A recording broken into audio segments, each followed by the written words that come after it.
जन सुराज के प्रमुख प्रशांत किशोर ने शनिवार को अर्रिया के बटुरबाड़ी स्थित करबला मैदान में इफ्तार पार्टी में हिस्सा लिया। उन्होंने सभी को ईद की शुभकामनाएं दी। प्रशांत किशोर ने बताया कि रमजान की शुरुआत से वे रोजाना कहीं न कहीं इफ्तार में शामिल हो रहे हैं।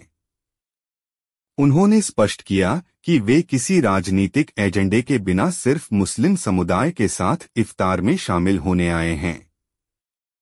जन सुराज ने एक अलग पहल करते हुए तय किया है कि वे नेताओं की तरह अपने घर या कार्यालय में इफ्तार का आयोजन नहीं करेंगे।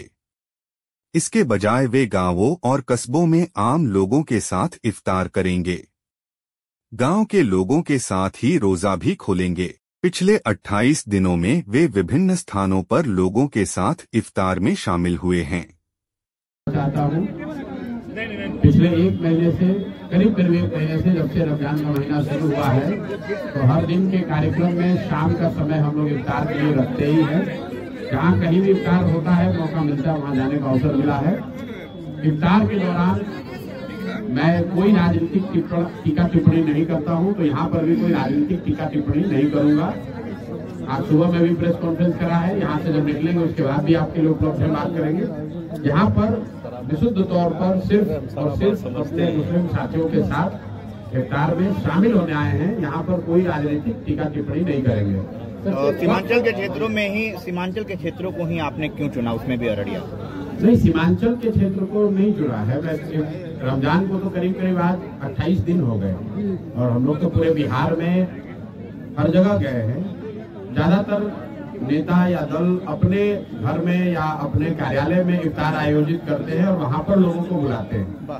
हम लोगों ने ये तय किया था कि इस बार रमजान में जहां भी रहेंगे उसी गांव, उसी कस्बे में लोगों के साथ, लोगों के बीच इफ्तार करेंगे, बजाय इसके कि सबको अपने यहाँ बुलाया जाए। जहां सामान्य लोग इफ्तार जिस तरीके से करते हैं उनमें ही शामिल होने का अवसर मिले, इसीलिए पिछले करीब 28 दिन में आधे से ज्यादा दिनों में इफ्तार आपने देखा होगा अलग अलग जगहों पर हम लोग गए। आज मैं बनमनखी में आया हुआ था प्रोग्राम के लिए और इसी मैदान पर जब मैं पिछली बार आया था तो बारिश की वजह से मुझे बिना लोगों से मिले हुए वापस जाना पड़ा था। तो मैंने उस समय वादा करा था कि मैं जल्दी ही वापस लौटूंगा। फिर यहाँ बाढ़ हो गई, फिर हम लोग दूसरे काम में व्यस्त हो गए। तो साथियों ने कहा था कि सर वो मैदान में आपका वादा किया हुआ है, आपको वापस आना भी है।